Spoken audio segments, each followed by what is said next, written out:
Hi guys, welcome back to our channel. So if you're having trouble with the touch sensitivity on your iPad, either too sensitive or not sensitive enough, I can help. So first, you need to go ahead and open your settings on your iPad. This is where you can customize many features to make your iPad work better for you. Once in the settings, scroll down and tap on Accessibility. Accessibility settings help you tailor your device to your specific needs and offer great options for adjusting touch sensitivity. Now, next, within the accessibility menu, tap on Touch, that is in this section of Physical and Motor. Here, you can fine tune how your iPad responds to your touch. Now, tap on the Touch Accommodations option. And here, you will see options to modify touch sensitivity.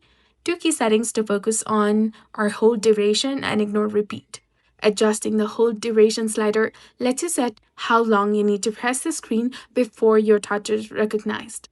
This is useful if your iPad responds too quickly to accidental touches, and the ignore repeat toggle lets you control how quickly repeated touches are recognized, which can be useful if you want to avoid multiple actions from a single press.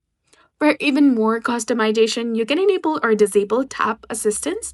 This option provides additional support in recognizing taps and touches, which can also be helpful if you have difficulty in precise tapping. And after making these adjustments, take some time to test how the iPad responds to your touch, and you can switch between the settings and your normal use until you find the touch sensitivity that feels right for you. So that's it for this video. I hope you found this helpful. If you did, please like, share, and subscribe. Thanks for watching.